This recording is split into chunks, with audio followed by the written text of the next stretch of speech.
China, North Korea, and Russia all have issues with Japan. Those issues are often territorial, with all three threatening Japan in their own ways. How does a country respond to these kinds of threats? With threats of its own. And Japan just unleashed a doozy. Tokyo has unleashed an electromagnetic death ray that's capable of cutting through an enemy's armor, and missiles like butter. This is a weapon of the future, and it has China, North Korea, and Russia panicking. That weapon is something that until now seemed to be restricted to the domain of science fiction, a railgun, and it's a big one. Images have emerged of Japan's prototype railgun. It's currently installed on a test warship named the JS Asuka, implying that Japan is not only testing its new weapon but has configured it to the point where it can be installed on a ship. The pictures of Japan's terrifying weapon were snapped up at a port in Yokosuka and were shared by an X account during the summer of 2025. And they aren't the first pictures to have emerged. The Warzone, or TWZ, says that the initial images of the railgun sitting on the JS Asuka's flight deck appeared in April of 2025. The pictures reveal a lot about what Japan has up its sleeve for its trio of enemies. TWZ says the images show the railgun with its shroud removed, likely so that Japan's naval personnel can work on the gun easily. That's allowed for clear images revealing that the gun is either the same one that Japan's Acquisition, Technology and Logistics Agency, or ATLA, has been testing for several years. If it's not the same, it's at least very similar, TWZ notes. The same resource also says that the pictures also show what appear to be containerized generators or capacitors, along with shipping containers that it speculates may contain systems or workspaces that are critical to the railgun's operation. That's important. Railguns require a huge amount of power to work, as we'll explain later in the video. So it seems that Japan is accounting for all of this with all of its extra equipment. We also know a little bit about what this railgun might be capable of doing. ATLA has in the past claimed to have demonstrated a railgun that has the ability to fire rounds at a speed of 4,988 miles per hour, which is roughly equivalent to Mach 6.5. That test gun required 5 megajoules of energy to fire. The ATLA has been busy since then. It's been working on creating a barrel for its railgun that allows it to fire 120 rounds before it needs to be replaced, each at a speed of 4,473 miles per hour. Cutting down on the weapon's power requirements is also a priority for ATLA, TWZ reports, as less power needed means fewer supporting units being stored on ships. That will be vital for future use. The JS Asuka is a testing platform, which means that it has more than enough space to properly store Japan's railgun. An operational warship has far less space, meaning Japan has to be as efficient as possible. The headlines here are simple. Japan is testing a new railgun, and that gun may be capable of firing rounds that reach speeds exceeding 6 times the speed of sound. But why does any of that matter? While Japan's railgun sounds impressive enough, it's just yet another weapon among the many that nations all over the world are building every single day. If this was simply a new missile or standard artillery system, we might be inclined to agree. Such weapons would still matter, but they wouldn't be enough to terrify a trio of countries, 2 of which are in the top 3 in the world in terms of military power, according to aggregator Global Firepower. The difference here is that a railgun isn't any old weapon. To understand, you need to know how a railgun works. Traditionally, big guns need big shells. That's what you see with artillery. Even a more advanced artillery unit capable of precise strikes needs to be loaded with rockets or similar munitions before they can wreak havoc on an enemy position. Railguns work differently. They're a type of electrical weapon that use massive amounts of electromagnetic force to propel a projectile forward at insanely high speeds. No gunpowder or traditional chemical combustion is needed to send the shell hurtling to wherever it needs to go. All of the power comes from the railgun's electromagnetic launch mechanism. This matters because the lack of chemical components means railguns offer huge benefits. Among them is the ability to launch projectiles over much longer distances than a traditional artillery system. Those projectiles also reach much higher speeds as demonstrated by the ATLA and can easily break the sound barrier multiple times over. Railguns thus serve the dual purpose of being terrifying offensive weapons and powerful defensive systems. On the attacking front, the speed and power of a railgun's projectile is enough to tear through the hull of a ship, for example, or decimate a troop headquarters. Defensively, railguns fire fast and hard enough to potentially take out incoming ballistic missiles. None of this means railguns are perfect. Like all weapon systems, they have their drawbacks. Durability is a challenge, as barrels are put under an immense amount of pressure when a railgun is fired.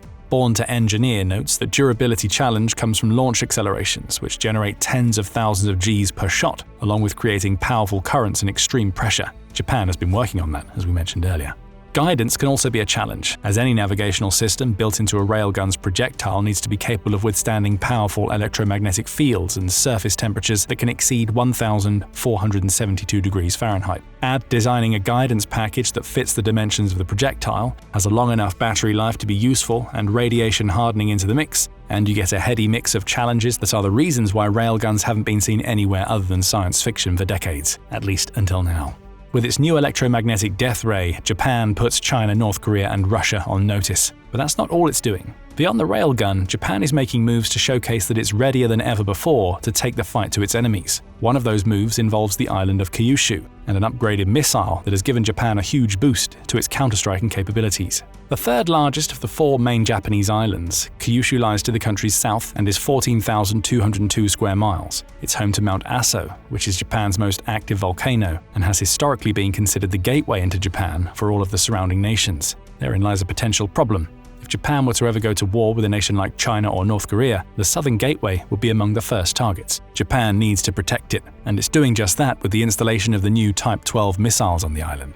These missiles have a range of about 621 miles, meaning they can travel far enough to hit targets in the coastal regions of both China and North Korea. Japan's idea is to bolster the strength of its already strategically important Okinawa island chain by sending its Type 12s to a pair of bases that already have existing missile garrisons. Japan's message is simple. We already had missiles ready to go. With the Type 12, we have missiles that can hit an enemy's territory directly. The move is something of a measured response to increasing Chinese aggression. Japan has avoided sending its missiles to the Okinawa Islands because that island chain stretches to the point where it's just 68.3 miles away from Taiwan. Deploying Type 12s there would allow Japan to hit China deeper inland, but would also be seen as an unnecessary provocation. But sending the missiles to Kyushu shows China that Japan is serious enough to have missiles ready to hit its territory without being so serious that it's actively preparing to do so.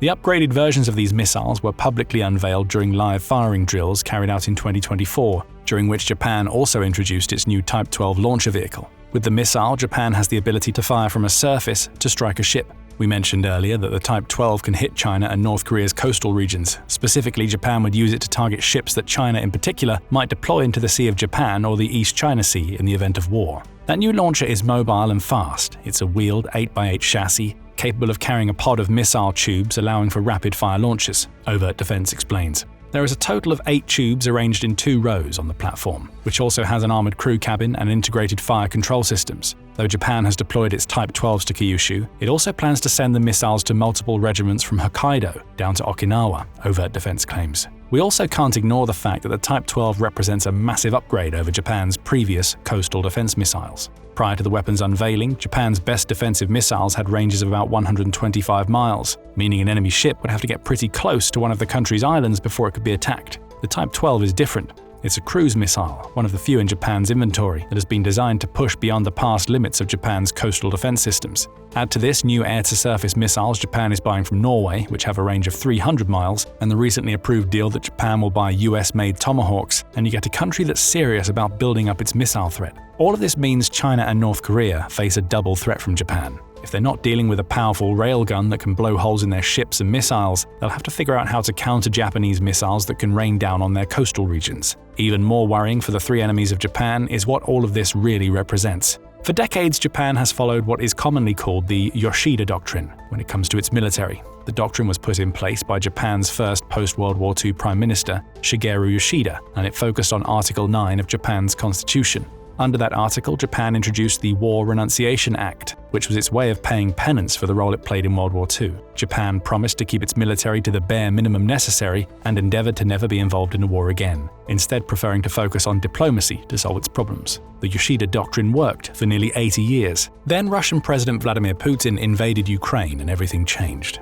Since that invasion began, Japan has been forced to watch as Russia's ties with China become deeper. It's also seen North Korea being welcomed in from the cold by Russia to the point where the once isolated nation now has a cooperative security agreement with Moscow. All 3 nations would have been very happy for Japan to keep the Yoshida Doctrine in place. Under that doctrine, Japan maintained a defense-focused military that wouldn't present much trouble to any of them. Sure, it had alliances with the US, but those could be overcome in time. The introduction of a new railgun and long-range missiles to Japan's arsenal tells us that the country is going to leave the Yoshida Doctrine in the dust. Disturbed by the direction global geopolitics have taken since Putin launched his invasion, Japan has decided that it needs to focus on offense and building its military for the first time in almost 8 decades. We see this in its defense spending. The Royal United Services Institute reports that Japan is planning to increase spending on its military to the point where it reaches 2% of the country's gross domestic product or GDP by 2027. It's already pretty close. In 2025, it's going to spend 1.8% of its GDP, meaning Japan is putting its money where its mouth is when it comes to moving away from the long-standing Yoshida Doctrine. That casts a new light on Japan's railgun, as well as its missile deployments. None of this would have happened if not for a sequence of events that started with the Ukraine invasion. Without that invasion, China wouldn't support Putin by selling him dual-use components and becoming the primary customer for Russia's oil. North Korea certainly wouldn't have a pact that leaves Russia duty-bound to come to its aid if anybody attacks North Korea's territory. What Japan is doing now is engaging in a full-blown cultural and philosophical shift that has transformed it from a pacifistic nation to one that can hit its enemies just as hard, if not harder, than they can hit it.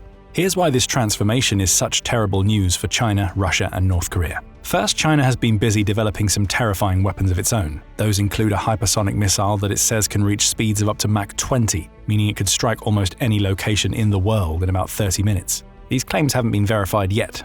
China's missile may not be anywhere near as fast as it's claiming. However, what isn't in doubt is that China is going down the hypersonic route, so it can pose even greater threats to countries like Japan. Tokyo's new railgun is a direct response to Beijing's hypersonic missiles. At least that's according to the Asia Times, which says that Japan's new railgun strikes at China's hypersonic shadow. The outlet says that Japan's new weapon marks a bold step toward fast, affordable missile defense as it works to fill crucial gaps revealed by China's hypersonic weapons and limited interceptor supplies. That's not good for China. Expanding its missile capabilities was key to the country's ambitions in the Indo-Pacific. It thought it had the most advanced weapon possible with its hypersonic missiles. Now it's dealing with Japan and a railgun that fires fast enough to destroy most of the country's missiles. Bear in mind that the term hypersonic refers to anything that can move at a speed of Mach 5 or greater. Japan's railgun projectiles are believed to be capable of hitting speeds of Mach 6.5 and will likely only get faster with further development. Simply put, China isn't the only Indo-Pacific nation to have a hypersonic weapon, and Japan's railgun projectiles are cheaper and more efficient than the traditionally fueled missiles China is building. Japan's move also comes at a time when China has been showcasing increased aggression towards its long-standing rival. In the summer of 2025, for instance, China sent its Liaoning aircraft carrier, along with a pair of missile destroyers and a supply ship, into a Japanese exclusive economic zone, or EEZ. An EEZ isn't technically a country's territorial waters. Instead, it's an area of a sea or ocean that stretches 200 nautical miles beyond those territorial waters, over which a nation has jurisdiction over both living and non-living resources. China entering a Japanese EEZ was already a sign that Beijing wanted to intimidate Tokyo. Conducting military drills in those waters was supposed to reinforce the message. Instead, China had to watch as Japan unveiled a railgun, along with a host of other plans that sent the counter-message that Tokyo is willing to respond to Beijing in kind. Japan won't be intimidated by China. For a nation that relies on intimidation and coercion disguised as diplomacy to get its way, China will be both angry and terrified at Japan's new willingness to stand its ground. Then there's North Korea and Russia. We've touched on why Japan is wary of North Korea already. Its cooperative defense pact with Russia offers a pathway for Putin to extend his influence close to Japan's territory. A railgun will certainly serve as a solid deterrent against North Korea, but far more important to Japan's defense against this nation are the Type 12 missiles we spoke about, and North Korea knows it. Almost as soon as the news broke out about Japan's decision to send Type 12s to Kyushu, North Korea started rattling off warnings. According to Stars and Stripes, North Korea accused Japan of furthering a history of aggression, presumably referring to the period in Japan's history when it was a warmongering state that fought against China and Korea. An unnamed policy chief, quoted by Stars and Stripes, also claimed that any military means Japan creates that could target North Korea are an object to be wiped out. This is all posturing from North Korea, as it knows it has no chance in a fight against Japan unless it's supported by China or Russia. Japan will take this response as a sign that what it's doing is working. Railguns and long-range missiles have North Korea running scared, which should be enough to limit its ambitions in the Indo-Pacific. Finally, there's Russia. It might not be immediately apparent why Japan needs to maintain a deterrent against Russia. Though the country has clear partnerships with China and North Korea, it's tied up in a war against Ukraine and is very unlikely to cause any issues for mainland Japan. Yet, as Harvard International Review reports, Russia and Japan have been at odds with each other to the point where they still haven't signed a formal peace treaty to end World War II. Technically, that still means they're in an active conflict, albeit one that hasn't seen any action since the end of that Great War. Why? It all comes down to the Kuril Islands, which stretch from Hokkaido in Japan's north to Russia's Kamchatka Peninsula. Neither Japan nor Russia can agree on which of them should own these islands, though Russia has been militarizing some of them, says the review. That's why Japan is concerned about Russia, and after decades of failing to achieve peace related to these islands, Japan is now relying on weapons it knows can terrify Russia into backing off. Russia has already banned non-governmental organizations from campaigning for a return of the Kuril Islands to Japan.